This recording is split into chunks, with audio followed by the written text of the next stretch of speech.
네, 봄의 절기, 봄의 절기는 6월절로 시작이 되죠.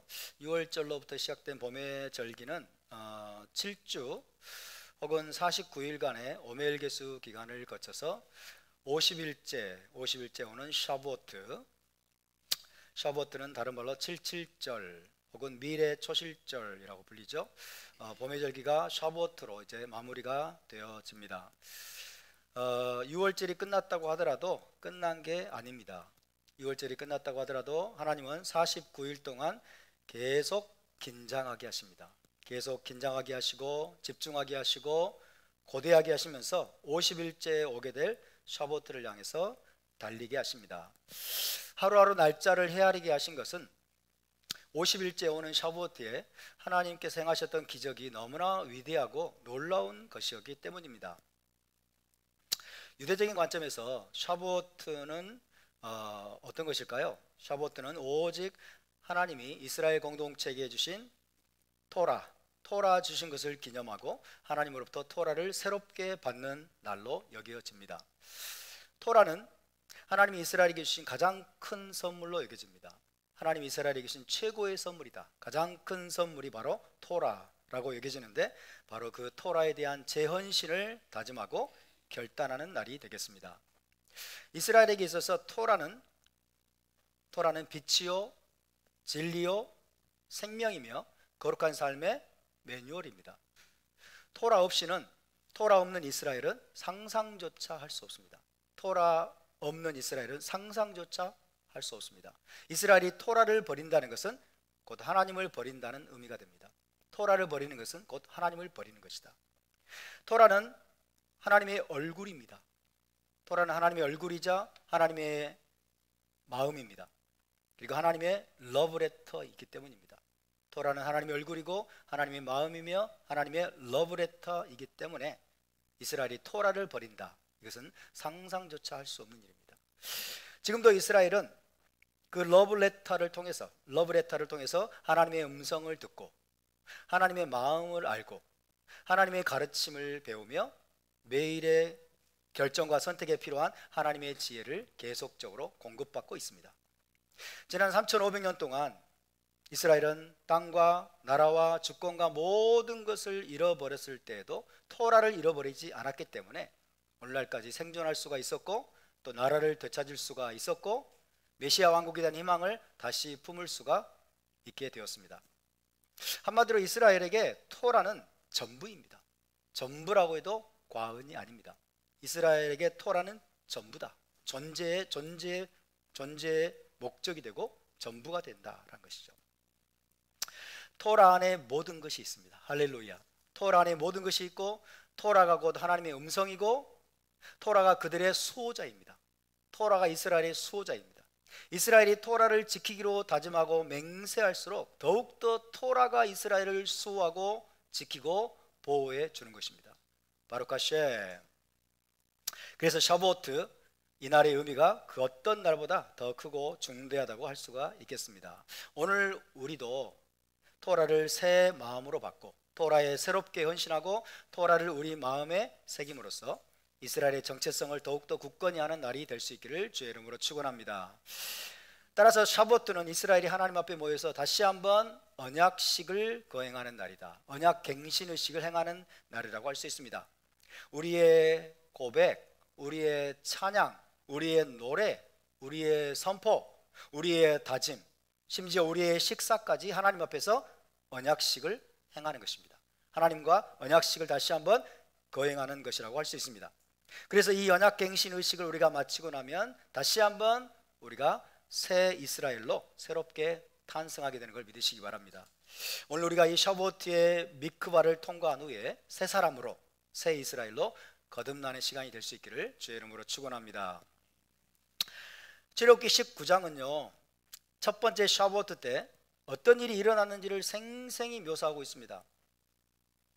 니산 15일에 출애굽 사건이 있었죠. 니산 15일에 출애굽한 이스라엘은 광야 여정을 거쳐서 시반월 1일에 셋째 달 1일에 시내 광야에 도착했습니다. 그리고 거기서 며칠간의 기다림과 준비 기간을 거친 후에 시반 6일에 하나님께서 시내산에 강림하셔서 십계명을 선포하시고 이스라엘과 언약을 체결하십니다. 자, 19장 16절부터 보시면은 시내산에 하나님이 강림하셨을 때 우레와 번개와 빽빽한 구름이 산 위에 있고 쇼파르 소리가 매우 크게 들리니 진중에 있는 모든 백성이 다 덜덜덜덜 떨더라. 덜덜덜덜은 물론 없습니다. 모든 백성이 다 떨었더라 라고 되어 있습니다.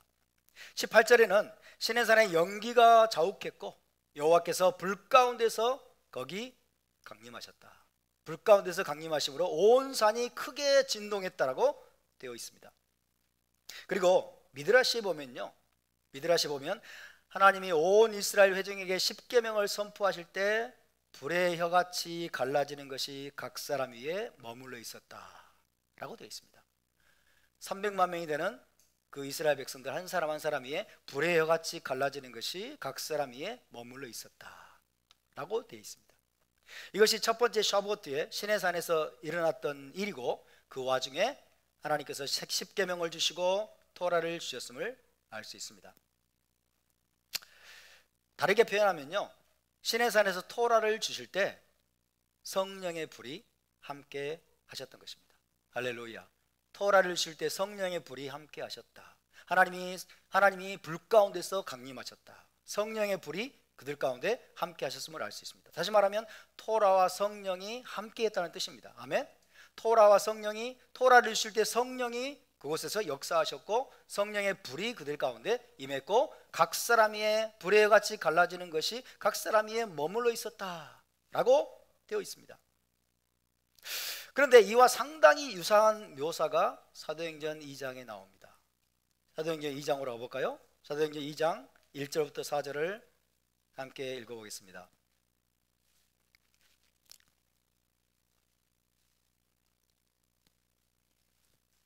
사도행전 2장 1절에서 4절입니다.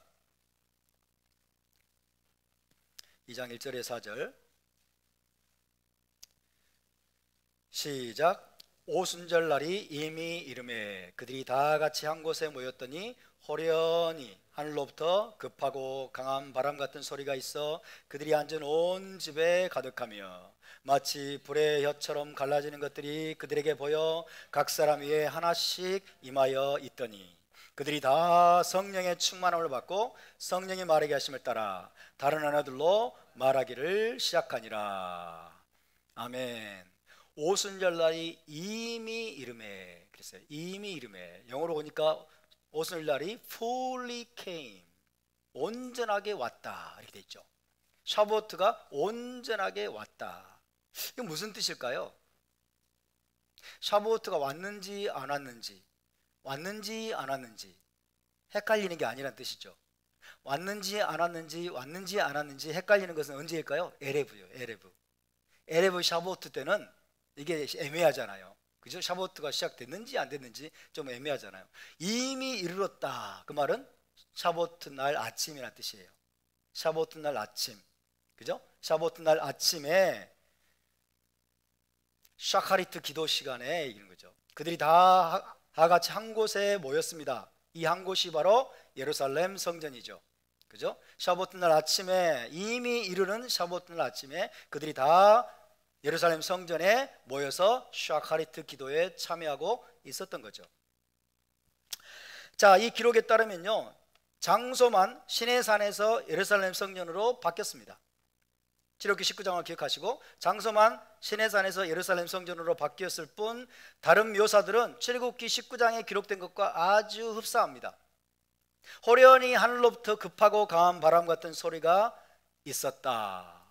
그런데 출애굽기 19장에는 큰 우레와 번개와 쇼파르 소리가 아주 크게 들렸다 이렇게 되어 있죠. 굉장히 비슷하죠. 하늘로부터 우레 같은 소리, 그죠? 천둥, 번개, 쇼파르 소리가 크게 들렸다. 급하고 강한 바람 같은 소리가 하늘로부터 울려 퍼졌다. 상당히 유사합니다. 불의 혀처럼 갈라지는 것들이 그들에게 보여 각 사람이 하나씩 머물러 있었다 라고 했는데 첫 번째 샤보트 때도 불의 혀같이 갈라지는 것이 각 사람 위에 머물러 있었다라고 미드라시에 기록되어 있다고 말씀드렸죠. 첫 번째 샤보트의 모습과 지금 이 사도행전 2장의 샤보트의 모습이 굉장히 지금 중첩이 되고 있습니다. 오버랩되고 있는 거죠. 따라서 사도행전 2장 사건은 첫 번째 샤보트의 재현입니다. 첫 번째 샤보트의 재현이면서 성취라고 할 수 있어요. 첫 번째 샤보트의 재현이며 성취라고 할 수 있습니다. 첫 번째 샤보트 때 토라와 성령이 함께했다라고 말씀드렸죠. 토라와 성령이 함께했던 것처럼 예수와 승천 후에 온 첫 번째 샤보트 때도 토라와 성령이 함께했음을 알 수 있습니다. 첫 번째 샤보트 때는 토라를 주신 것에 강조점이 있었다면, 그죠? 출애굽기 19장 첫 번째 샤보트 때는 토라를 주신 것에 강조점이 있었다면, 사도행전 2장의 샤보트 때는 메시아 공동체에 성령의 충만함을 주신 것에 강조점이 있습니다. 그렇지만 둘 다 중요한 것은 토라와 성령이 함께하고 있어요. 토라와 성령을 항상 함께합니다. 그래서 출애굽기 19장에서는 토라를 주신 것에 강조점이 있다면, 사도행전 2장에서는 성령의 충만함을 메시아 공동체에 주신 것에 강조점이 있습니다. 그렇지만 두 사건 모두 토라와 성령이 함께 가는 것이다 라는 얘기입니다. 여러분, 토라 없는 성령이 있을 수 없고, 그리고 성령 없는 토라도 있을 수 없습니다. 토라 없는 성령도 있을 수 없고, 성령 없는 토라도 있을 수 없습니다. 첫 번째 샤보트 때 이스라엘에게 토라를 주신 이유는 무엇이었을까요? 첫 번째 샤보트 때 이스라엘에게 토라를 주신 목적은 무엇이었을까요? 다양하게 우리가 표현할 수 있겠지만, 이스라엘을 제사장 나라로 세워서 열방을 향해 여호와의 증인이 되도록 하기 위한 거예요. 여호와의 증인, 우리 한국에 돌아다니는 여호와 증인 말고, 그죠? 그거는 짜가들이고, 하나님이 시내산에서 이스라엘에게 토라를 주신 목적은 뭐냐? 그들을 제사장 나라로 훈련하고 세우셔서 열방을 향해 여호와 하나님의 증인이 되게 하시기 위해서 토라를 주신 것을 믿으시기 바랍니다. 할렐루야. 이것이 토라를 주신 가장 중요한 목적이에요. 온 세상 모든 나라 열방에게 여호와의 증인. 그래서 우리가 이사야서 읽어보면 너는 나의 증인이라, 그죠? 열방에 바벨론으로 흩어지고, 여러분 아수르로 흩어지고 쫓겨나가서 세상 모든 나라 가운데 흩어진 여러분 그 포로기의 유대인 공동체에게 하나님은 너는 내 증인이라고 그러죠. 내 증인이라. 토라를 가졌기 때문에, 토라를 주셔서 그들을 제사장 나라로 훈련시킨 다음에 세상 모든 나라에게 여호와의 증인이, 하나님이 어떤 분인지를 증거하는 증인이 되게 하기 위해서 토라를 주신 것입니다. 아멘입니까?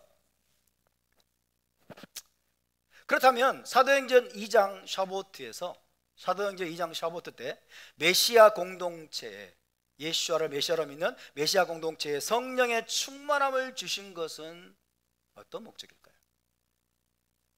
성령의 충만함을 주신 것은 그들을 유대인과 이방인을 향해 예수와의 증인이 되게 하기 위한 것입니다. 할렐루야. 유대인과 이방인들을 향해서 예수와의 증인이 되도록 하기 위해서, 예수와의 증인으로 세우기 위해서 그들에게 성령의 충만함을 주신 것을 믿으시기 바랍니다. 따라서 여러분, 토라를 받은 이스라엘로서 우리의 지향점, 우리의 목적은 무엇이 되어야 될까요? 세상을 향해서 여호와의 증인이 되어야 됩니다. 여호와 하나님이 어떤 분인지, 그죠? 여호와 하나님을 증거하고 보여주는 여호와의 증인이 되어야 하는 것이고, 동시에 성령을 받은 예수와의 제자들로서 우리의 목적은 무엇이 되어야 될까요? 유대인들과 이방인들에게, 유대인들과 세상을 향해서 우리는 예수와의 증인이 되어야 됩니다. 우리는 여호와의 증인이 되어야 되고, 동시에 예수와의 증인이 되어야 됩니다. 할렐루야. 여호와 하나님이 어떤 분인지를, 유일하신 참 하나님, 그 이스라엘의 하나님이 어떤 분인지를 세상 가운데 선포하고 보여주고 증언하는 여호와의 증인이 되어야 될 뿐만 아니라, 여러분 메시아 공동체에 부어주신 그 성령의 충만함을 받은, 성령을 받은 예수와의 제자들로서 우리의 삶의 목적은 예수와의 증인이 되는 것입니다. 예수와의 증인이 되는 것이에요. 여러분, 토라가 없으면 무엇이 불가능할까요? 여호와의 증인이 될 수 없어요. 토라가 없으면 하나님의 증인이 우리는 될 수가 없습니다. 그렇다면 성령이 없으면 예수와의 증인이 될 수 없습니다. 성령이 없으면 예수와의 증인이 될 수 없어요. 또한 성령이 없으면 토라를 바르게 깨달을 수 없고, 토라가 없으면 성령의 인도하심을 바르게 이해할 수 없습니다. 성령이 없으면 토라를 바르게 깨달을 수 없고, 토라가 없으면 성령의 일하심과 성령의 인도하심을 이해할 수가 없어요. 바르게 이해할 수가 없어요. 그래서 성령을 오용하게 됩니다. 성령을 남용하게 됩니다. 성령을 이기적인 목적으로 사용하게 됩니다. 그래서 곁길로 빗나가게 됩니다. 그렇기 때문에 우리는 토라와 성령을 모두 붙잡아야 되고, 토라와 성령으로 충만해지기를 갈구해야 될 줄로 믿습니다. 함께 해봅시다. 토라와 성령의 충만을 받으라. 순서가 중요합니다. 순서가. 여러분, 성경의 순서를 봐도 토라를 먼저 주셨어요? 성령의 충만을 먼저 주셨어요? 토라를 먼저 주셨죠. 이 순서가 중요한 거예요. 토라와 성령의 충만을 받으라고 중요해요. 답사, 토라와 성령의 충만을 받으라. 예, 우리에게는 토라와 성령이 모두 필요합니다. 토라를 받았기 때문에 이스라엘로서 우리는 여호와의 증인이 되어야 하고, 성령의 충만함을 예수와의 제자들로서 성령을 받았기 때문에 우리는 예수와의 증인이 되어야 됩니다. 예수와의 증인이 될 수 있는 힘과 능력을 주시기 위해서 우리에게 성령을 부어주셨다라는 것을 우리는 기억해야 될 줄로 믿습니다. 그런데 여러분, 참 아이러니하게도요, 기독교 역사 내내 가장 논쟁적이고 가장 논란이 되었던 두 가지 주제가 있다면 토라와 성령입니다. 기독교 2000년 역사 속에서 가장 논란이 되고 가장 논쟁적이었던 주제가 토라와 성령입니다.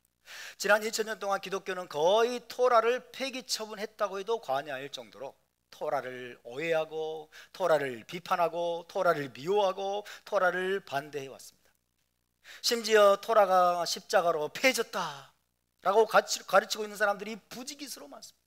십자가에서 토라는 완성되었다, 완성되다 말을 끝났단 말이에요. 자기들 말을. 토라가 십자가에서 완성되어 버리고 끝났다라고 가르치는 사람들이 너무너무 많아요. 이제는 율법 시대가 모두 지나갔어. 이제는 은혜 시대야. 은혜 시대가 되었기 때문에 이제 우리는 십자가의 은혜로 살면 돼. 십자가의 은혜로 살면 돼. 이렇게 가르치는 사람들이 너무너무 많습니다. 토라가 율법이라는 말로 번역이 됐어요. 아주 부정적인 뉘앙스가 담긴 율법. 우리를 막 얽매고 올가매는 듯한 그런 율법이라는 단어로 번역이 돼가지고 토라 무용론, 토라 폐기론이 지금 교계에서 득세하고 있는 것이 현실입니다. 하지만 여러분, 토라가 없으면 우리는 이스라엘의 하나님을 제대로 알 수 없고 바르게 증거하는 증인이 될 수 없습니다. 토라가 얼마나 중요하면 토라가 그렇게 논쟁이 여러분 주제가 되었겠습니까? 2000년 동안 토라가 너무 중요하니까 사탄이요, 이것을 우리에게서 뺏어가려고, 기독교인들에게 이 토라를 뺏어가려고 여러분 2000년 동안 여러분 얼마나 열심히 활동을 해왔는지 모릅니다. 두 번째로, 기독교는 지난 2000년 동안 성령의 주제를 가지고 또 엄청난 논쟁과 논란을 벌여왔습니다. 성령의 내주와 외주가 어떻게 다른지, 성령 세례와 성령 충만이 어떻게 다른지, 성령 받은 증거가 방언인지 아닌지, 방언 못하는 사람도 성령을 받은 것인지, 순복음교회에서는 방언이 성령 받은 증거라고 하죠. 방언 못하는 사람은 기독교회 안에서 인간 취급도 못 받아요.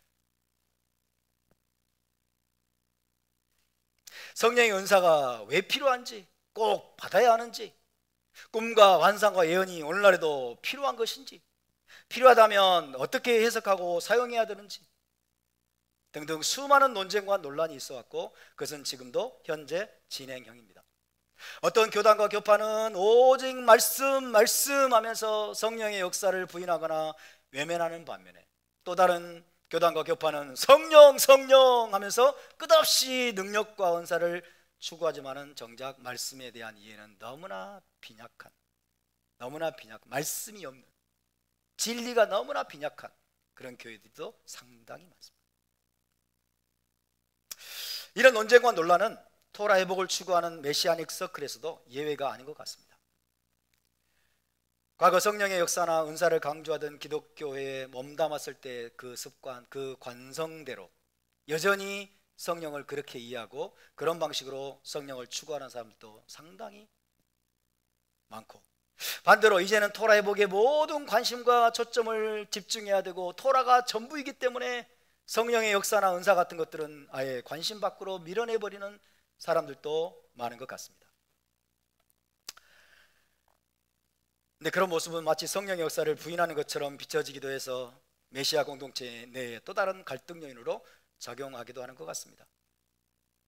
토라와 성령에 대한 이런 논쟁과 논란에 있어서 우리 제자 공동체도 예외는 아닌 것 같죠?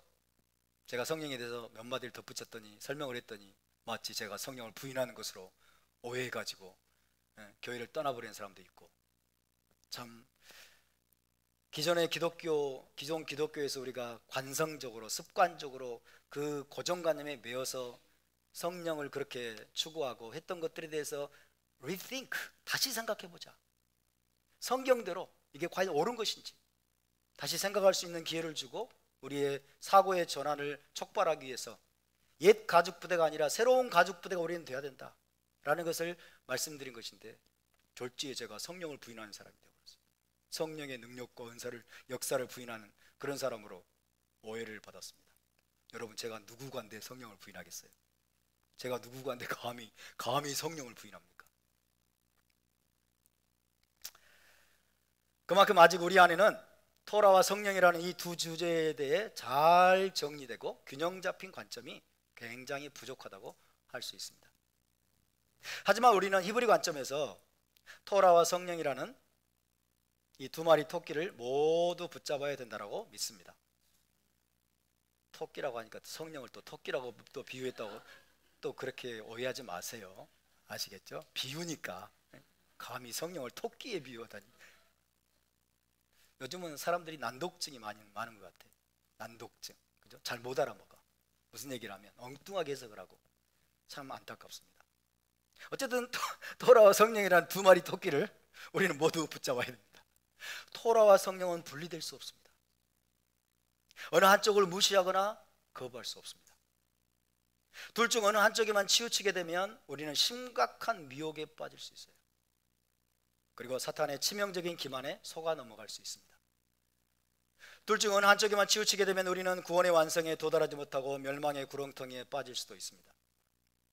오늘 이 한 번의 메시지로 둘 사이에 온전한 균형을 찾을 수는 없겠지만, 오늘 이 샤보트의 메시지가 히브리 관점에서 토라와 성령을 균형 있게 이해하고 토라와 성령의 충만함을 갈구하는 삶으로 나아가는 출발점이 될 수 있기를 주의 이름으로 축원합니다.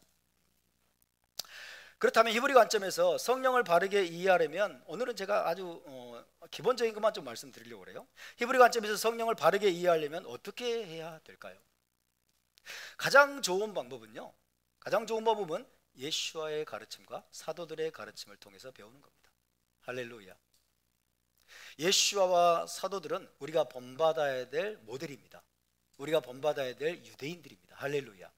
그렇기 때문에 우리는 예수와와 사도들의 가르침을 통해서 우리가 토라와 성령에 대해서 균형 잡힌 시각을 배워야 될 줄로 믿습니다. 그것이 사실은요, 생각보다 쉬운 일은 아니에요. 왜냐하면 우리의 안경이 잘못됐기 때문에, 우리의 이해가 잘못되어 있어요. 우리 안에 많은 고정관념이라는 이 틀이 여러분 색안경이 돼가지고 그분들의 말씀을 잘 못 알아먹어요. 생각보다 쉬운 일은 아니지만 히브리적인 안경을 우리가 가지고 예수와 사도들의 가르침을 면밀히 살피는 것이 무엇보다 중요합니다. 이해가 되지 않는 말씀은 이해가 되지 않는 대로 내려놓아야 돼요. 이해가 되지 않는 말씀은 억지로 해석하려고 하지 말고 이해가 되는 말씀부터 정리해 나가려는 자세가 필요합니다. 유의해야 될 것은 뭐냐면, 기존 기독교에 있을 때 당연하게 생각해왔던 고정관념, 그런 이해와 해석의 틀, 이런 것들에 매이지 말아야 한다는 거예요. 그런 것들이 우리를 여러분 잘못된 해석으로, 잘못된 이해로 인도하는 거예요. 안다라고 생각하는 게 문제죠. 늘 안다라고 생각하는 것, 익숙한 것들이 우리를 횡포를 부리죠. 그런 것들을 조심하면서 오늘 좀 그 작업을 좀 시작을 한번 해보려고 합니다. 자, 그럼 먼저 예수와께서 성령에 대해서 가르치시는 말씀을 한번 살펴봅시다. 요한복음 14장으로 가볼까요? 요한복음 14장. 샤보트의 밤은 잠을 안 자는 시간이니까 밤새도록 해도 되겠죠?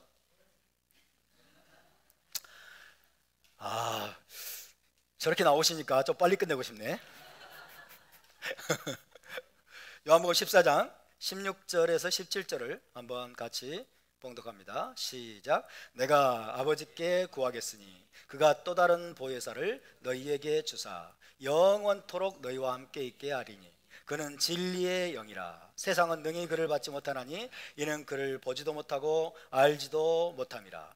그러나 너희는 그를 아나니 그는 너희와 함께 거하시며 또 너희 속에 계시겠음이라. 아멘. 자, 예수와께서 말씀하십니다. 이 말씀에 따르면 성령은 예수와의 제자들과 영원히 함께 하시는 분이란데요.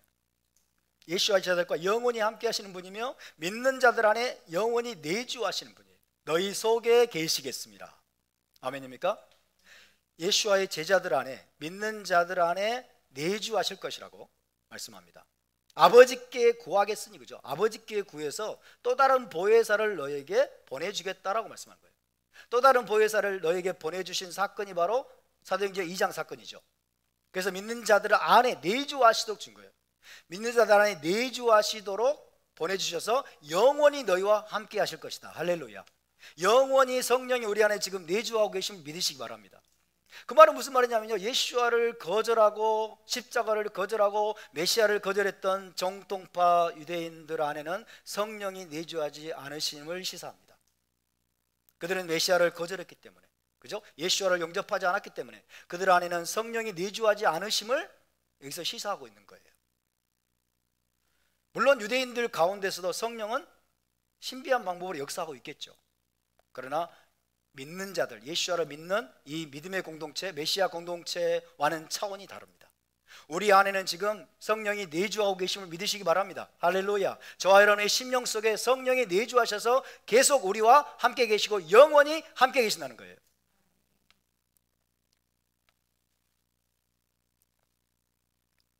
그리고 주님은 여기서 성령을 진리의 영이라고 표현합니다.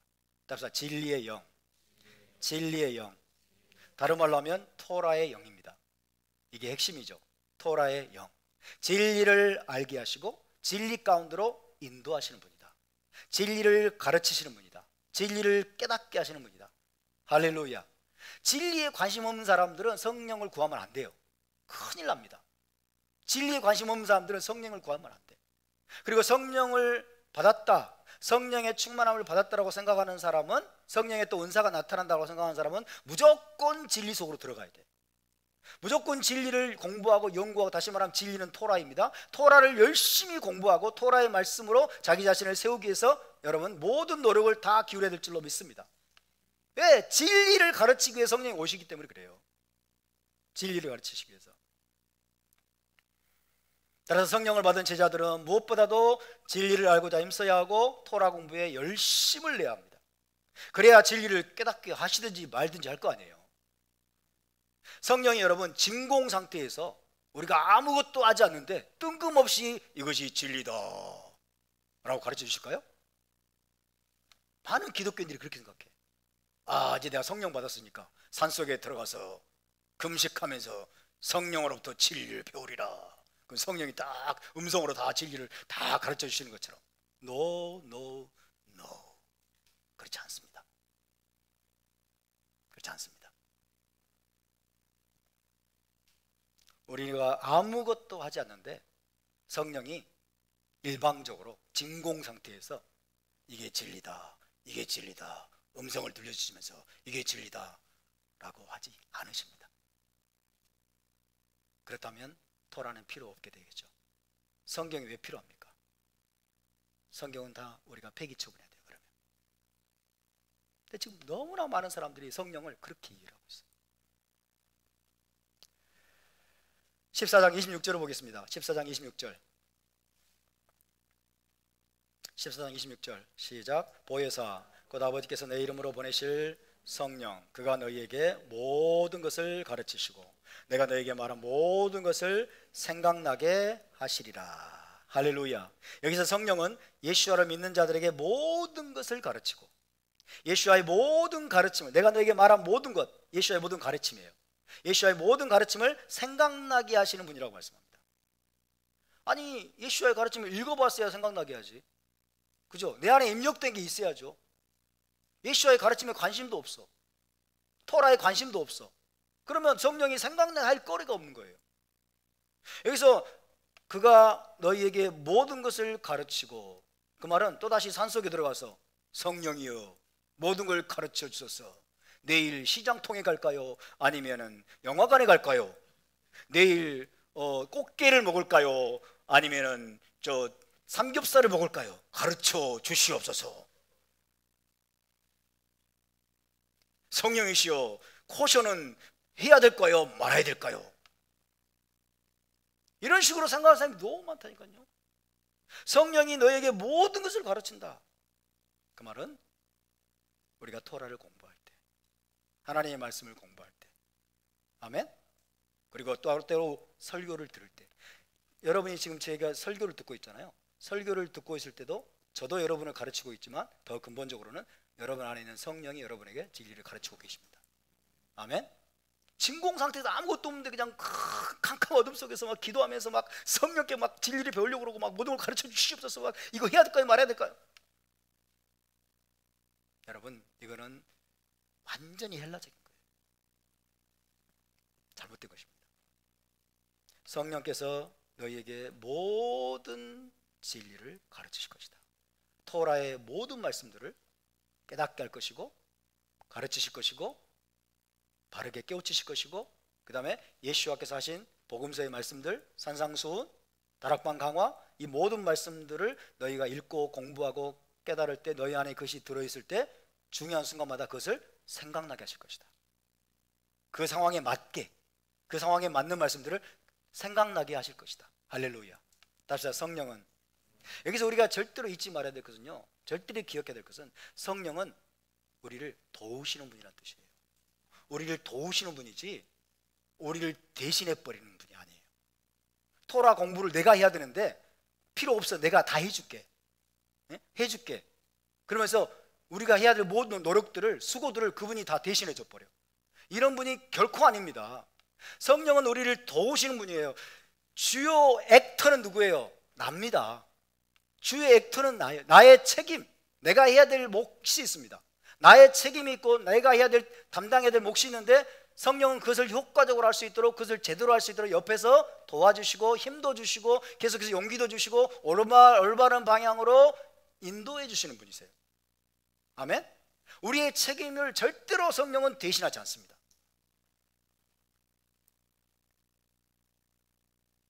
물론 기도 중에 성령의 음성을 들을 수는 있죠. 성령의 음성을 들을 수는 있지만 기본적으로 성령이 제자들에게 모든 진리를 가르치신다라는 것은 성령이 토라의 진리를 가장 분명하게 깨닫게 하시고 알게 하신다는 뜻입니다. 할렐루야. 또 예수와의 모든 말씀을 기억나게 하고 생각나게 하시는 분이기 때문에 우리는 부지런히 토라의 말씀과 예수와의 말씀을 배우고 읽고 공부하는 책임을 우리는 열심히 감당해야 될 줄로 믿습니다. 그때 바로 성령이 우리에게 올바른 의미를 가르쳐 주시는 것입니다. 15장 26절로 가겠습니다. 15장 26절.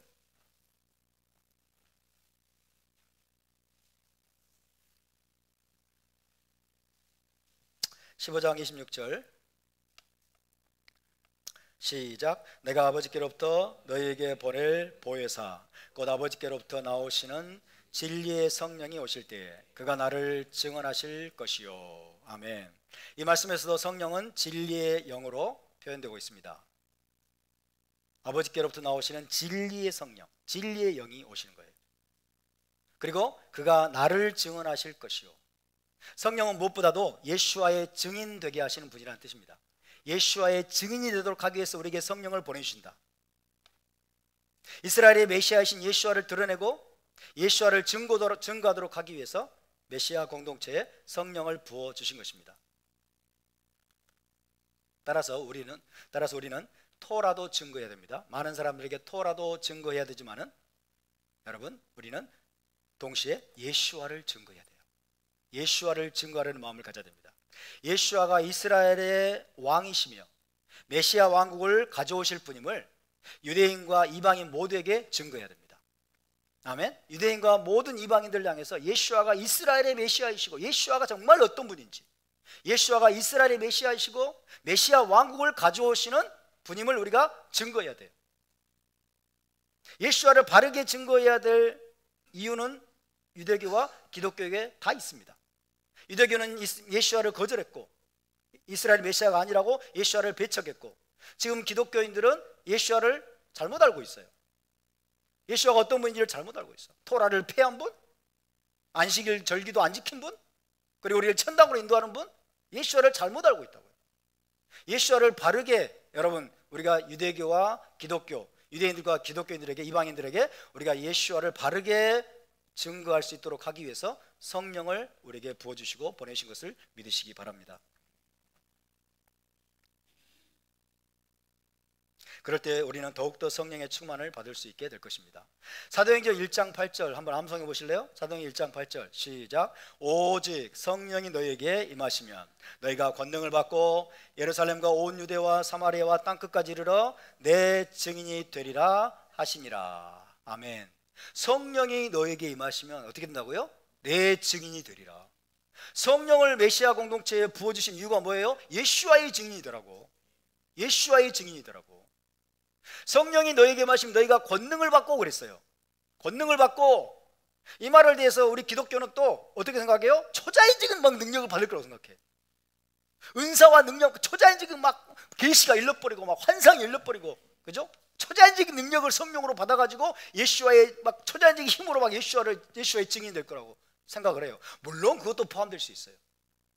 그런데 여러분 보세요. 성령이 예수를 믿는 제자 공동체에게 부어지고 성령이 내주하시게 되면 그 성령이 우리를 어떻게 하신다고요? 모든 진리 가운데 인도하실 것이고, 그죠? 모든 진리를 우리에게 가르쳐 주실 것이고, 모든 진리를 가르쳐 주시고 예수와의 모든 말씀을 기억나게 하고 생각나게 하셔서 우리로 하여금 예수와를 바르게 증언할 수 있는 준비가 갖춰지도록 도우신다는 거예요.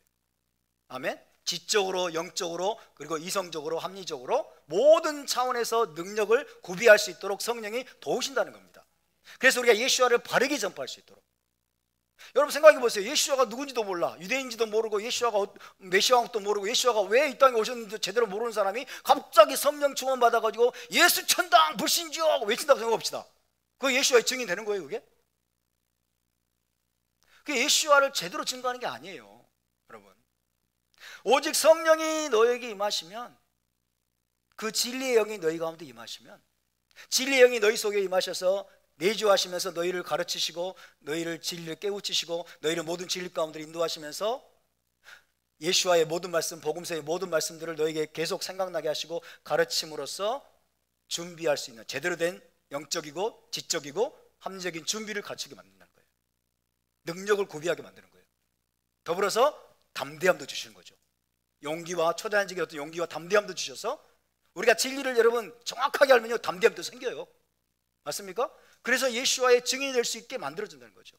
핵심은 뭐냐면 성령을 제자 공동체에게 부어주신 이유는, 우리 안에 성령이 내주하셔서 영원토록 함께 하신 이유는 우리를 모든 진리 가운데 인도하고 진리를 깨우치시고, 그래서 궁극적으로는 예수와의 증인이 되라고, 유대인과 이방인들에게, 그죠? 예수와의 증인이 되도록 하기 위해서 성령을 보내주신 것을 믿으시기 바랍니다.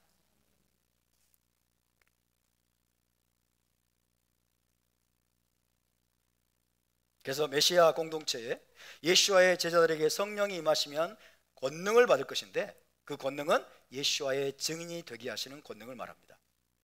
이때 권능은 초자연적인 은사와 능력만을 말하는 것이 아니라 예수와의 증인이 되는 데 필요한 모든 능력과 자격과 담대한 마음까지를 포함하는 것입니다. 할렐루야. 요한복음 16장 13절 14절을 또 보겠습니다. 요한복음 16장 13절에서 14절.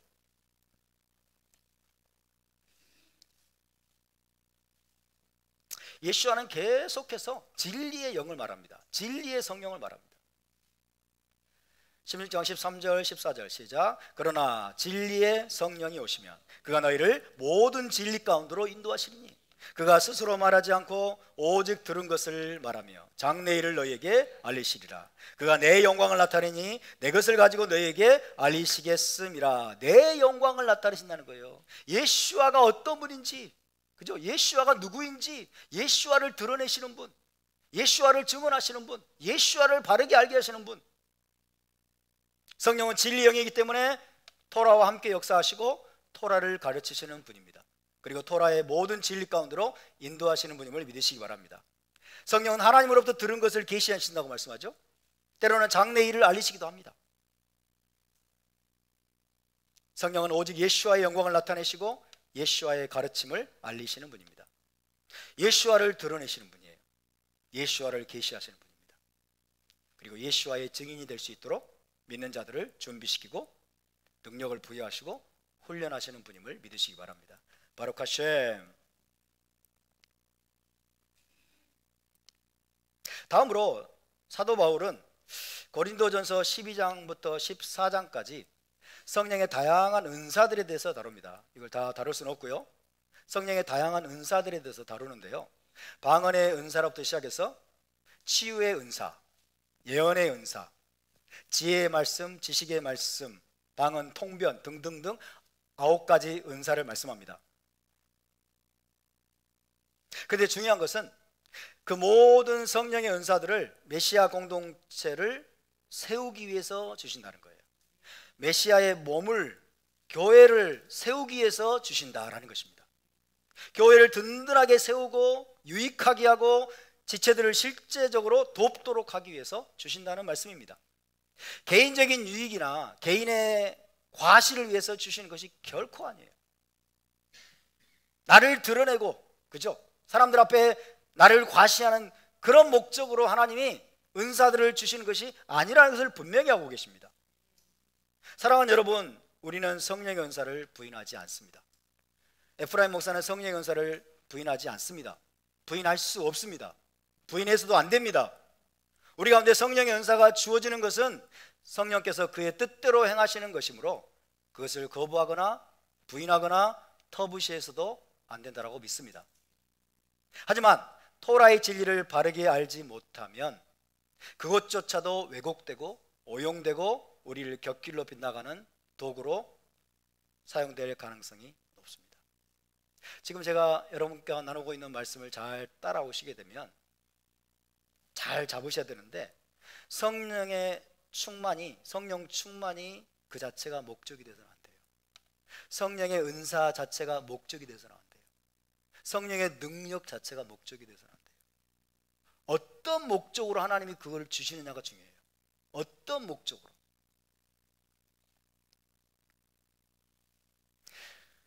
토라의 진리를 바르게 알지 못하면 성령의 은사, 성령의 충만함조차도 왜곡되고 오용되고 우리를 곁길로 빗나가게 하는 도구로 사용될 가능성이 높습니다. 전통 기독교의 수많은 은사자들이요, 잘못된 길로 빠지게 된 결정적인 이유는 토라의 진리에 깊이 뿌리내지를 못했기 때문입니다. 토라를 몰랐기 때문에, 토라에 관심이 없기 때문에, 진리에 관심이 없어요. 진리에 관심이 없기 때문에 그렇습니다. 그러므로 은사를 받은 사람일수록 더욱더 토라를 공부하는데 열심을 내야 한다는 거예요. 왜? 토라의 영이라니까요. 토라의 영, 진리 영이라니까요. 토라의 진리를 바르게 알고 그 진리 위에 서기 위해서 혼신의 노력을 기울여야만 합니다. 그렇지 못하면 나에게 나타나는 은사로 인해서 나도 모르게 교만해지고, 나도 모르게 우쭐해지고, 나도 모르게 다른 사람들을 쉽게 판단하고 경멸하고 내 발밑에 두려고 하는 이런 경향에 빠질 수가 있어요. 저는 그런 사람들 굉장히 많이 봤습니다. 여러분도 많이 보셨을 거예요. 그래서 교회를 결국 어지럽게 만들고 교회의 질서를 무너뜨릴 수도 있습니다. 자기 은사와 자기가 받은 음성에 대한 확신이 강한 사람일수록 리더십의 권면을 잘 듣지 않으려는 경향을 보이기도 합니다. 성령 음성 들었기 때문에, 성령 음성 들었기 때문에 권면하면 안 들어요. 자기가 들은 음성이 너무 확실하다고 생각하니까. 근데 자세히 따져보면 그대로 들은 것도 아니야. 듣는 순간에 잘못 해석하고 있어. 들을 수는 있어요. 여러분 성령의 음성 들으십니까? 성령의 음성 들으십니까? 다 들어요. 저도 들어요. 성령의 음성을 안 듣는다는 건 거짓말이에요. 다 들어요. 근데 우리 안에 제대로 된 진리가 준비가 안 돼 있기 때문에 왜곡되는 거예요. 잘못되는 거예요. 자기 생각이, 수많은 생각이, 세상에 많은 수많은 소리들이 들어와가지고 혼탁해지고 섞여버리는 거예요. 그러니까 진리를 바르게 하는 것, 진리를 우리가 정말 열심히 공부하고 열심히 우리 진리를 우리 안에 채워 넣는 것이 너무너무 중요하다는 거예요. 진리에 모든 관심을 기울여야 돼요. 할렐루야. 저도 성령의 음성을 듣습니다. 여러분도 성령의 음성을 들으실 거예요. 듣는 방식이 다 달라요. 그죠? 듣는 방식이 다 다르고 듣는 양상도 다르고 또 성령의 음성을 듣는 채널들이 다 다릅니다. 각기 달라요. 그러나 우리 안에 이미 성령이 내주하고 계시기 때문에 어떤 식으로든 여러분 우리는 성령의 음성을 다 듣고 있고 성령의 인도하심을 받고 있음을 믿으시기 바랍니다. 저는 특별히 설교를 준비하고 메시지를 준비할 때 막 성령이 막 엄청난 영감으로 막 깨닫게 하세요. 이게 저에게 역사하시는 방법이에요. 엄청난 영감으로 막 깨닫게 하셔요. 그리고 저는 또 화장실에 들어서 양치할 때 성령의 음성이 막 들리는 것 같아. 양치할 때 막 생각지도 못한 아이디어들, 영감들 막 떠올라. 양치할 때. 왜 그럴까요? 양치할 때는 내 생각이 비워지거든. 진짜 그래요. 내 생각이 비워질 때. 그러면 나도 모르게 내 안에 계신 성령이 어떤 제대로 된 것들을 막 가르쳐 주시고 깨닫게 하시는 것 같아요. 귀에 들리는 음성은 아닌데, 내 안에서 깨달아지는 거예요. 알아지는 거예요. 여러분, 이런 성령의 음성을 우리가 바르게 분별하고 바르게 인도함 받으려면 어떻게 해야 돼요? 진리의 말씀을 계속해서 우리가 그 말씀으로 우리를 정화시키고 우리 안에 진리를 가득 채워야 될 줄로 믿습니다. 나는 성령의 음성 못 듣는데요. 여러분, 그렇게 생각하지 마세요. 여러분이 진짜 거듭난 하나님의 자녀고 예수를 믿는 자라면 여러분 다 성령의 음성을 듣고 있어요. 아멘입니까? 근데 귀에 들리는 음성을 들으려고 하지 마세요. 그럴 필요 없어요. 맨날 성령의 음성 듣기 배우잖아요. 성령의 음성 듣기. 여러분, 그런 것에 빠질 필요 없어요. 여러분, 우리가 진리를 사모하고 진리 안으로 들어가고 진리의 토라를 계속해서 우리 안에 채워놓고 이 토라의 말씀이 우리 자신을 바로 세우면 성령의 인도하심과 역사하심과 내게 주시는 영감과 이런 것들이 점점 선명하게 깨달아져요. 아멘? 그런 것입니다. 성령의 음성 들으십니까? 성령의 음성을 들으십니까? 예, 아멘. 당연한 거예요. 당연한 거예요.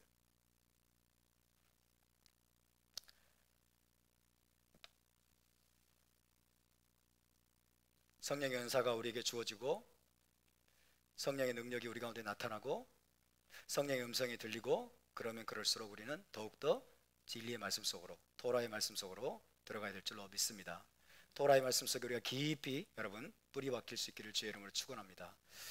그렇지 못하면 정말 여러분 성령의 역사가 왜곡이 되고 교회를 세우는 것이 아니라 교회를 무너뜨리고 교회를 어지럽히고 다른 사람들을 쉽게 판단하고 다른 사람들에게 두려움을 심어주는, 그래서 다른 사람을 무너뜨리는 그런 방향으로 갈 수가 있습니다. 나는 네가 지난 여름에 한 일을 알고 있어, 이런 식으로. 예수 점쟁이처럼, 그죠? 지난 여름에 네가 한 일을 알고 있어, 이런 식으로. 무서운 일입니다. 토라를 가볍게 여기고 진리 위에 서지 못할 때 그런 일이 벌어지곤 합니다. 그렇다면 여러분, 우리가 정말로 초점을 맞춰야 될 것은 무엇일까요? 갈라디아서로 가봅시다. 갈라디아서 5장 16절에서 18절입니다. 갈라디아서 5장 16절에서 18절.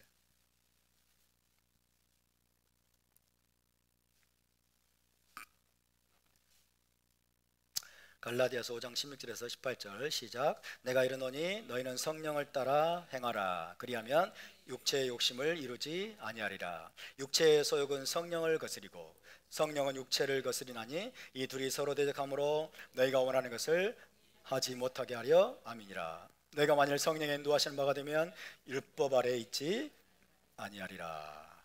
아멘. 너희는 성령을 따라 행하라. 성령을 따라 행하라. 이 말씀을 정말 제대로 이해하지 못하는 경우가 많죠. 성령을 따라 행하라. 와크입니다. 와크. 걸어가라. 이거 할라카를 말하는 거예요. 할라카. 성령을 따라 토라를 준행하라, 이 뜻이에요. 성령을 따라 토라를 준행하라.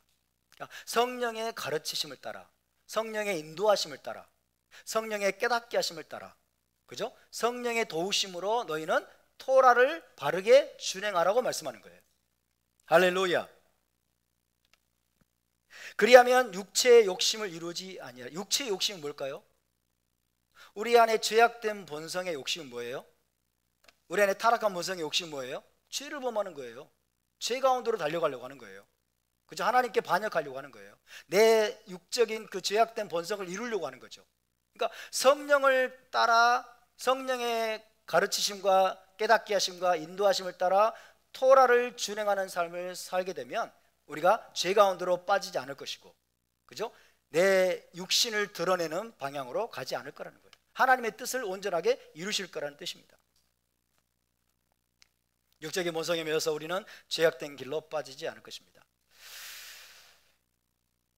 여러분, 18절에 보면 너희가 만일 성령의 인도하시는 바가 되면, 우리는 성령의 인도하심을 받을 수 있을까요? 아멘. 왜? 이미 내주하고 계신다니까요. 우리 안에 성령이 내주하고 계시기 때문에 우리가 성령의 인도하시는 바가 되면 율법 아래 있지 아니하리라 그랬어요. 율법 아래 있지 아니라. 이것을 다른 말로 표현하면요, 율법이 필요 없다가 아니에요. 이거를 이제 율법이 필요 없다로 이제 해석을 하는데, 기독교는 그런 의미가 아니라 율법의 행위 아래 있지 않을 것이다. 율법의 행위로 하나님 앞에 나가려고 하는 상태를 말해요. 율법의 행위, 율법의 행위에 매여서 율법의 행위로 하나님 앞에 나가려고 하는 걸 뭐냐면 자기 의로 하나님 앞에 나가려고 하는 거예요. 자기 의로 율법을 지키고 자기 의로 율법을 행해가지고 그 공로를 가지고 하나님 앞에 나가려고 하고 하나님께 구원받으려고 하는 거예요. 이것을 우리는, 사도 바울은 다른 곳에서 율법 조문이라고 말합니다. 율법 조문에 매여가지고 율법 조문에 따라서 뭐예요? 율법 조문에 따라서 그 문자에 매여가지고 그 문자 그대로 내 육신의 노력으로 열심히 토라를 준행하는 상태. 그래가지고 자기 의를 쌓는 거예요. 자기 의를 쌓아가지고 그 율법의 행위를 가지고 하나님 앞에 나가고 하나님 메시아 왕국과 올라마바에 들어가려고 하는, 이게 정통 유대인들의 지금 대부분의 상태입니다. 내주하시는 성령이 없기 때문에, 내주하시는 성령이 없기 때문에 정통파 유대인들은요, 토라를 준행하는 그 행위, 자기 의를 가지고 하나님 앞에 나가려고 그래요. 자기 공로를 가지고 하나님 앞에 인정받아서 올라마바에 들어가려고 그래요. 여러분, 우리가 지난주까지 살펴봤던 바리새인 시몬도 마찬가지고 서기관들 토라 교사들이 마찬가지였어요. 토라를 준행하는 자기의 행위, 자기 의, 이런 것들에 사로잡혀 있는 거예요. 그거 가지고 메시아 왕국 들어갈 수 있다고 생각을 하고, 그리고 올라마바에 들어갈 수 있다고 생각을 하는 거예요. 그러나 여러분, 이사야서는 뭐라고 말씀합니까? 하나님 앞에 우리의 의는 더러운 옷과 같다고 그랬죠. 더러운 옷과 같고 누더기 같아요. 우리의 의만 가지고는요, 우리는 하나님 앞에 절대로 받아들일 수가 없습니다. 할렐루야. 그래서 예수께서 오신 것이고, 그래서 우리가 성령을 받아서 성령의 도우심으로, 성령의 인도하심으로, 성령이 내주하시는 성령의 가르치심으로 우리가 여러분 토라를 준행하게 되면, 성령께서 우리에게 주시는 또 힘과 지혜와 능력으로 우리가 토라를 준행하게 되면 결코 우리의 행위를 자랑하지 않게 돼요. 결코 우리의 행위를 자랑하지 않게 되고 우리가 예수와를 높이게 됩니다. 하나님을 높이게 됩니다. 할렐루야. 하나님은 그렇게 우리를 인도하시는 거예요.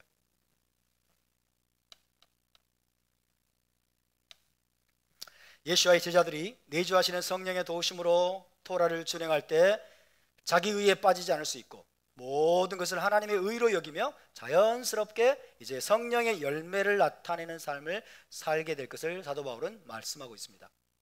따라서 성령의 토라와 성령의 충만을 추구한 결과가 바로 성령의 열매를 나타내는 삶입니다. 22절 23절이죠. 토라와 성령의 충만을 추구한 결과가 바로 성령의 열매를 나타내는 삶입니다. 함께 있습니다. 시작. 오직 성령의 열매는 사랑과 희락과 화평과 오래 참음과 자비와 양선과 충성과 온유와 절제니 이 같은 것을 금지할 법이 없느니라. 할렐루야. 여러분께 묻겠습니다. 성령의 열매는 성령이 맺을까요? 누가 맺을까요? 내가 맺는 거예요. 성령은 도우시는 분이라니까요. 성령은 도와주시고 깨닫게 하시고 힘도 주시고 지혜도 주시고 능력도 주시는데, 그 성령의 도우심을 받아서 내 삶 속에서 내가 맺어내는 거예요. 내가 변화되는 거죠. 할렐루야. 성령의 도우심으로 모든 믿는 자들이 성령을 따라 토라를 준행할 때 저와 여러분이 맺어낼 수 있는 놀라운 이 열매, 이것이 토라와 성령으로 충만해진 삶의 결과임을 믿으시기 바랍니다. 할렐루야. 오직 성령의 열매는 성령께서 너희 안에서 맺도록 인도하시는 거죠. 그 열매는 사랑과 희락과 화평과 오래 참음과 자비와 양성과 충성과 온유와 절제니 이 같은 것을 금지할 법이 없느니라. 이 같은 것을 금지할 법이 없느니라는 말은 무슨 뜻이냐면 이런 것들은 토라법과 결단코 충돌하지 않는다는 뜻이에요. 토라법의 정신에 너무나 부합되는 거예요. 이게 토라의 본질이다. 할렐루야. 정확히 말해서 성령으로 토라를 준행하는 삶의 열매이고 결과물입니다. 이 열매를 다른 말로 하면요, 예수와의 성품과 인격을 드러내는 삶입니다. 예수와의 성품과 인격을 드러내는 삶을 저와 여러분이 살 수 있기를 바랍니다. 우리의 삶이 바로 이런 삶이 되어야 될 줄로 믿습니다. 마지막으로 살펴볼 말씀은 너무 빨리 끝내는가요? 에베소서 5장입니다. 에베소서 5장. 에베소서 5장 18절에서 21절을 함께 읽습니다. 에베소서 5장 18절에서 21절입니다.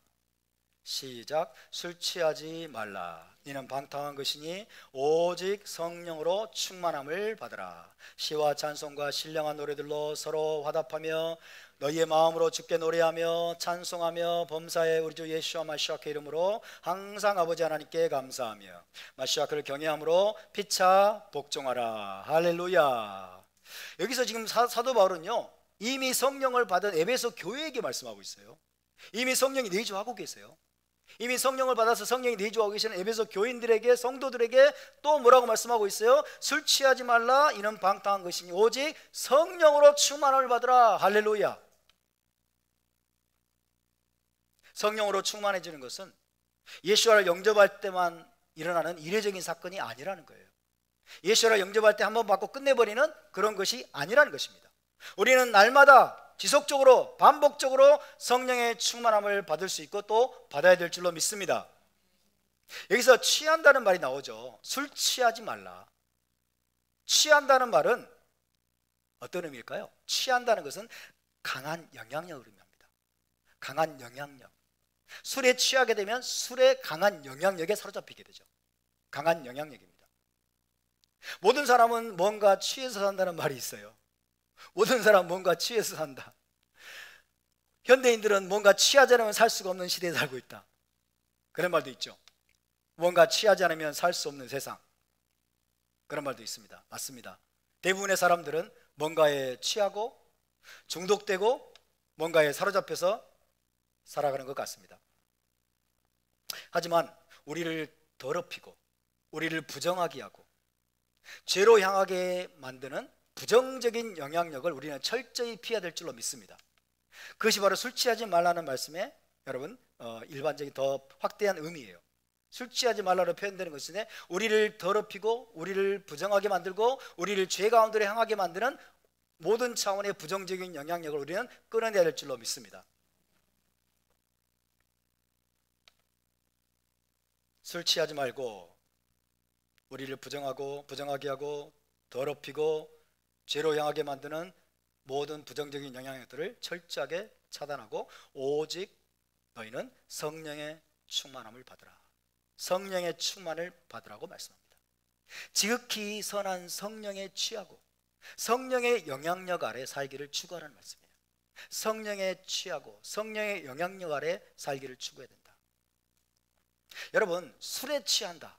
술에 취하고 또 세상적인 욕망과 쾌락에 취하게 되면, 세상적인 욕망과 쾌락에 취하게 되면 우리는 비틀거리게 됩니다. 정신이 혼미해지고 판단력이 흐려집니다. 수치스럽고 부끄러운 행동을 아무렇지도 않게 행하게 됩니다. 여러분, 좌파들은요 권력에 취한 자들이에요. 권력욕에 취한 자들이에요. 좌파들은 권력욕으로 충만해 있어. 물질욕과 탐욕과 권력욕에 완전히 취해 있어. 그것들이 완전히 사로잡혀 있어요. 그러니까 부끄러운 줄도 모르고 온갖 부끄러운 말들을 하고 온갖 더러운 짓들을 막 다 하죠. 비틀거립니다. 올바른 판단력과 제정신을 잃어버려요. 술에 취하게 되고 세상적인 욕망, 세상적인 쾌락 이런 것들에 취하게 되면 우리는 비틀비틀합니다. 정신이 혼미해지고 판단력이 흐려집니다. 수치스럽고 부끄러운 행동을 아무렇지도 않게 행하기도 합니다. 그리고 더러운 죄 가운데로 빠져들기가 쉽습니다. 그러다가 결국 멸망의 길로 추락하게 됩니다. 하지만 성령에 취하고 성령으로 충만해지면 우리는 비틀거리지 않습니다. 정신이 혼미해지지도 않습니다. 우리의 분별력과 판단력은 더욱더 또렷해지고 더욱더 예리해집니다. 죄를 혐오하게 되고 지극히 선한 것을 사모하게 됩니다. 성령의 충만함은 우리의 인격과 자유의지를 조금도 침해하거나 훼손하지 않습니다. Holy Spirit is a gentleman, 이런 말이 있어요. 성령은 신사적이다. 성령은 우리의 인격을 철저하게 존중합니다. 술이나 세상적인 욕망이나 쾌락은 우리 안에 가득 채워지게 되면 우리를 비틀거리게 만들어요. 우리의 여러분 올바른 판단력을 다 뺏어가 버려요. 우리를 넘어지게 만들어요. 온갖 부끄러운 짓들을 행하게 만듭니다. 그러나 성령으로 충만하게 되면, 성령으로 취하게 되면 취하게 될수록, 충만해지면 취하게 될수록 성령은 우리의 자유의지와 우리의 인격을 철저하게 존중하십니다. 우리의 분별력, 판단력 이런 것들이 더욱더 또렷해지고 더욱더 예리해집니다. 할렐루야. 성령의 충만함은 우리의 인격과 자유의지를 조금도 침해하거나 훼손하지 않으면서 우리를 더욱더 빛나게 만들어요. 우리를 수치스럽게 하지 않아. 우리를 부끄럽게 만들지 않으세요. 우리를 빛나게 만들고 영적으로 더욱더 성숙하게 만듭니다. 뿐만 아니라 우리 안에 기쁨과 평안이 넘치게 합니다. 그리고 노래와 찬양이 흘러 넘치게 만들어요. 그리고 감사의 고백이 끊이지 않게 만듭니다. 그리고 이웃과 지체들을 향해서도 교만하지 않고 오히려 더 낮고 겸손한 마음으로 대하게 만듭니다. 그 말씀이 그 다음 말씀이죠. 다시 한번 볼까요? 18절 다음, 술 취하지 말라 이는 방탕한 것이니 오직 성령으로 충만함을 받으라. 19절부터 21절까지는요 성령의 충만함을 받은 것의 결과예요. 할렐루야. 19절부터 21절까지 읽어보겠습니다. 시작. 시와 찬송과 신령한 노래들로 서로 화답하며 너희의 마음으로 주께 노래하며 찬송하며 범사의 우리 주 예수와 마시아 그 이름으로 항상 아버지 하나님께 감사하며 마시아 그를 경외함으로 피차 복종하라. 할렐루야. 성령으로 충만해지게 되면 노래가 흘러나옵니다. 기쁨과 감사와 평안함이 넘치게 됩니다. 점점 더 사람이 겸손해집니다. 더 낮아집니다. 할렐루야. 그리고 날마다 브라카가 그죠? 하나님을 향한 감사의 고백이 끊임없이 흘러나오게 돼요. 저와 여러분이 이런 삶을 살 수 있기를 바랍니다. 여러분 어느 것에 취하기를 원하십니까? 술에 취하기를 원하십니까? 성령으로 충만해지기를 원하십니까? 부정적인 것들에 취해가지고 정신을 잃어버리고 분별력도 잃어버리고 수치도 모르고 부끄러움도 모른 채 인사불성이 돼가지고 이렇게 살기를 원하십니까? 아니면 성령으로 충만해져서 더 분별력과 더 판단력이 예리해지고 더 지혜로워지고 더 겸손해지고 그분이 부어주시는 기쁨으로 평안으로 넘치고 감사가 넘치는 삶을 살아서 많은 사람들을 또 기쁘게 하고 섬기는 삶을 살기를 원하십니까? 어느 쪽이십니까? 후자입니다. 그래야죠. 후자입니다. 할렐루야. 그렇다면 마지막입니다. 이제 우리는 어떻게 성령으로 충만해질 수 있을까요? 어떻게 하면 성령의 새 술에 우리가 취할 수 있을까요? 간단합니다. 무엇보다도 구해야 합니다. 간절히 사모함으로 추구하고 간구해야 합니다. 간절히 사모함으로 추구하고 간구해야 됩니다. 누가복음 11장에서 예수와는 이렇게 말씀하셨습니다. 너희 하늘 아버지께서 구하는 자에게 성령을 주시지 않겠느냐. 할렐루야. 구하는 자에게 성령을 주시지 않겠느냐라고 말씀하셨어요. 구하라 그러면 주실 것이요, 찾으라 그러면 찾을 것이요, 문을 두드리라 그러면 너에게 열릴 것이니. 할렐루야. 둘째로 구하는 목적을 분명히 해야 됩니다. 구하는 목적을 분명히 해야 돼요. 성령 충만을 구하는 목적이 올바라야 된다는 뜻입니다. 성령 충만 그 자체가 목적이 돼서는 안 돼요. 성령의 은사 그 자체가 목적이 돼서는 안 됩니다. 왜 내가 성령의 충만을 받아야 되는지 그 목적이 분명해야 돼요. 자기 과시용이나 사사로운 유익을 위해서, 자기 만족을 위해서 구해서는 안 됩니다.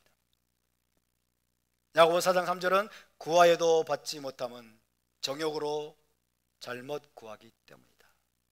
정욕의 자기의 이기적인 욕심 때문에, 그죠? 자기 과시용, 사람들 앞에 자기를 돋보이게 만들고 이기적인 목적을 위해서 구하기 때문에 정욕에 쓰려고 잘못 구하니까 하나님이 주실 수가 없다는 거죠. 우리가 성령 충만을 구해야 하는 목적이 무엇입니까? 무엇보다 진리의 토라를 바르게 깨닫고 이해하기 위함입니다. 성령의 도우심으로 토라를 바르게 준행하기 위함입니다. 성령으로 토라를 준행하라. 할렐루야. 성령의 도우심으로 토라를 바르게 준행하기 위함입니다. 그리고 가장 중요한 목적은 유대인과 이방인에게 예수와를 바르게 증거하는 예수와의 증인이 되기 위함입니다. 여러분, 예수와의 증인이 되기를 원하십니까? 그것이 가장 중요한 우리의 목적입니다. 성령의 충만함으로 예수와의 증인될 능력과 자질과 지혜와 역량을 갖추기 위함입니다. 할렐루야. 기억하시기 바랍니다. 토라를 주신 것은 이방 나라들 가운데 여호와의 증인, 여호와 하나님의 증인이 되게 하기 위한 것이고, 성령을 메시아 공동체에 주신 것은 유대인과 이방인을 향해 예수와의 증인이 되게 하기 위한 것입니다. 셋째로, 우리는 메시아의 몸을 세우고 공동체를 유익하게 하기 위해서 성령 충만을 구해야 됩니다. 아멘입니까? 공동체를 유익하게 하고 메시아의 몸을 세우기 위해서, 덕을 세우기 위해서, 섬기기 위해서 우리는 성령 충만을 구해야 될 줄로 믿습니다. 할렐루야. 자, 우리 이 시간 함께 이런 기도 제목으로